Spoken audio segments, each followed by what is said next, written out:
He left it alone for what? For a reason. When he died, alayhi salatu salam, can it ever become obligatory? No. No more wahi. So then the illah is gone. We can go back to the sunnah, which is what? Praying in congregation. So logically, there's no bid'ah there. Forget about the wording used. In fact, there's no innovation. So then we understand the statement in the light of the understanding of Umar radiallahu anhu wa arda. Yes, sir. With regards to the Prophet ﷺ didn't pray Taraweeh in the masjid, he prayed it in his home.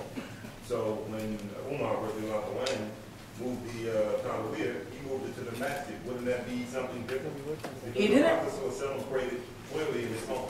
No. He was set up outside his home. Then it seems that later, now, Abu Bakr radiallahu anhu, the issue never came up during his leadership after Prophet ﷺ died. Muslims continued to pray individually in the masjid, the Taraweeh. Now. So now, the second Khalifa, radiallahu anhu, he collects them when he sees them in the masjid and says, now pray behind the Isn't that the fact that it's in the masjid as opposed to Prophet's building? Isn't that something different? Okay. And does that qualify as the terms of a new bid'ah?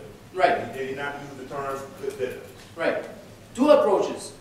Approach number one, which we mentioned earlier, we were commanded to follow the sunnah of the Prophet ﷺ and the khulafa. So this is just to end the discussion, not with you, but in case someone would like to go further with this. To end the discussion, our default answer is, look, this is from the sunnah of Umar. The same way Uthman gave two adhan, you accepted that? Otherwise you should stop the second adhan. If Umar did this, then you should accept that as well. You see that? That's the first approach, which puts an end to it. However, let's go to the understanding. Did the Prophet ﷺ pray at home? No. His house was neighboring the masjid, in a sense that it was attached to the masjid. A carpet was laid out for him. The Sahaba were praying behind him. His house, as Aisha said, when he would pray with Aisha in the house, when he made sujood, he had to pinch her, so she would move her legs, so he could make sujood, because the place was so tiny. So how is it that the masjid was packed? The hadith mentions that on the third day, the masjid was packed. It could not accommodate people anymore. An indication, akhi, that they prayed in the masjid and not at home. He may have started at home, people started praying behind him, and then he led them in salah in the masjid, then he stopped. Inshallah. The question, though, the sister asked earlier about the term good bid'ah, and did not Umar use that term as a good bid'ah? Yes. How to concentrate in salah and get close to Allah subhanahu wa ta'ala. Yeah, that is not a lecture, that is a biography. And time does not allow it. However, in the upcoming lectures, I'm not going to mention which, this very issue will be tackled. Inshallah. Very much to the depth. Thirdly, I got friends who are not perfect in salah religion. So how to deal with it? Should be with them or just cut off to improve our own self? Please advise. No.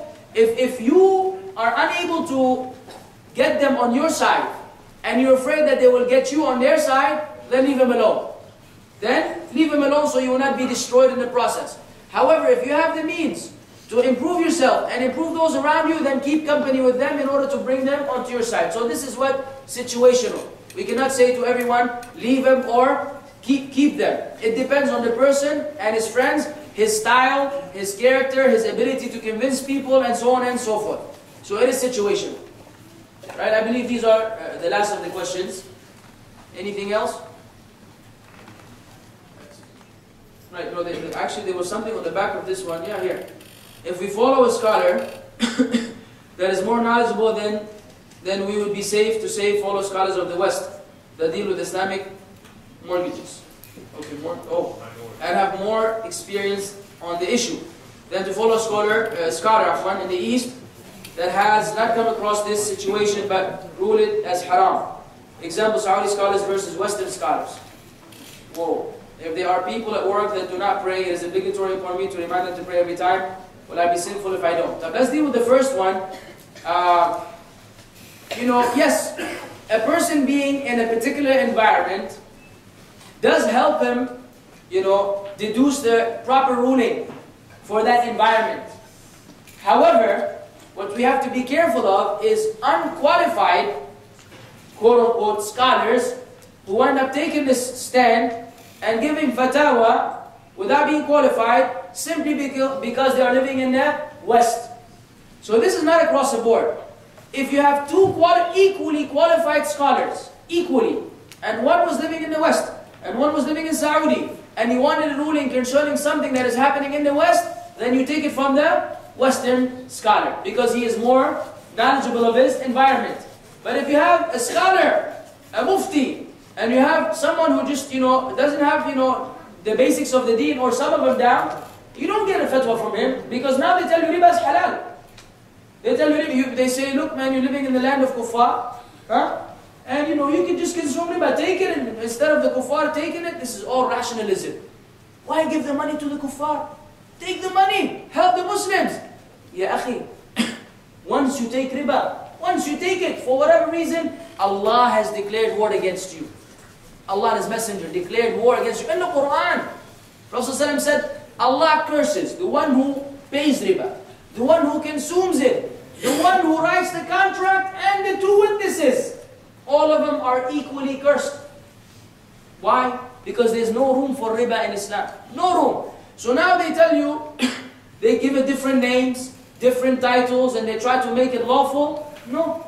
Even if he's a Western scholar, we will not go with that. Unless he is grounded in knowledge, we know that he's qualified, he's received tazkiyah from the people of knowledge, that this person is qualified to give fatwa. He knows the environment, then and only then we look into it with the understanding, not with the blind following. Otherwise, we have to be very careful from individuals in the West and otherwise, who take it upon themselves to convey particular information which is against the clear teachings of Islam, and will be misguided in the process. Wallahu a'lam. Concerning the salah, yes, it is obligatory on you to remind people who are not praying. It is obligatory on you to remind people who are not praying in the various ways possible. Inshallah, this will be elaborated upon in the upcoming lecture in the next few weeks, inshallah. And so you will know exactly how you may do so. So I would like to end this lecture now. Jazakumullah khairan. Subhanakallah wa bihamdik. Shalla la ilaha illa anta astaghfiruka wa atubu ilayk.